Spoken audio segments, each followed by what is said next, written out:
We're in a press conference with the Chief of Police of St. Louis County and the Mayor of St. Louis. It's unacceptable. It's wrong. The vast majority of people living in our region condemn it as well. And I think the unfortunate part about it is what that violence does is it not only puts a black eye on our community, but it really sets back the cause of social justice. Violence doesn't solve anything, and if we're going to have real change in this community, it's going to take all of us working together and not committing violence.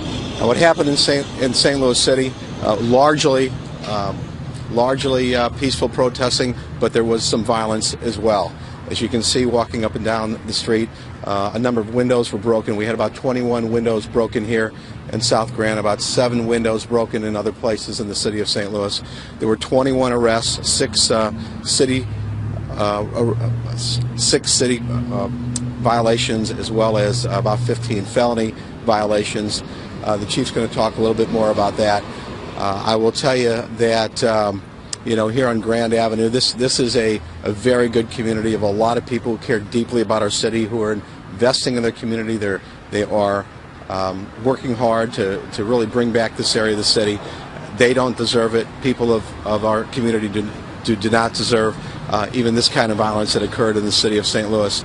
I will tell you that we're going to be prepared for this evening as well, and I'll turn it over to the chief to let him give his thoughts about what happened, what we're planning on doing as we go forward. Thank you. Good morning. As the mayor said last night, I couldn't have been more proud of the police officers that responded to this. They were able to address the issues that were presented to them. We worked well with the organized groups to facilitate their marches up and down Grand, but at some point, individuals, criminals, began to break windows along this corridor, began to act in a way that none of us really like to see in our city, none of us want to see in our city. And at that point, we gave an order to disperse. We asked the individuals to leave the area. Many of them did, but those that didn't continued to break windows along this corridor. Again, as the mayor said, 21 windows smashed. We had felony arrests for unlawful use of a weapon, possession of firearms, so protesters brought guns to the environment. Again, I couldn't be more proud of the officers. The plan that we had with the National Guard to deploy them throughout the city at about 45 locations, I believe did have a positive impact. We did see bands of individuals roaming throughout the city looking for opportunities to commit crime, and at every turn they encountered police officers or members of the National Guard. And so I was very pleased with the way that plan worked. So as we move forward, we're going to continue to see the presence of the police department at organized events, just as we have seen.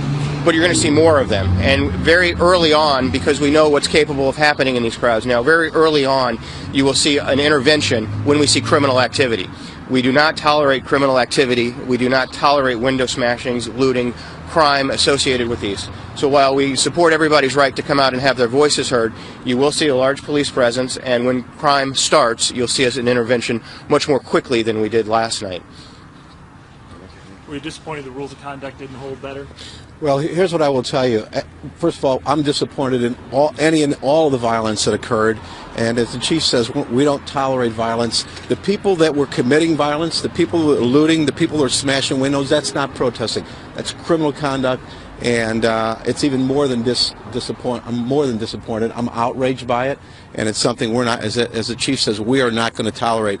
I'll also say this. I will also echo what the chief said about the men and women of the St. Louis Police Department. I'm very, very proud of them. They did a great job last night dealing with large crowds and a lot of activity going on at once at different locations. They were professional. They handled themselves with restraint. And again, we learned. We're learning as we go forward as well. We learned, since August 9th on how to do things better. But also, we learned, I think, last night some things we can do to help prepare us even better for the night as well. For tonight. Chief, can you talk to us about the shutdown of I-44 and Okay, we've been listening to a live press event. St. Louis County Police Chief and the Mayor of St. Louis talking about the violence last night.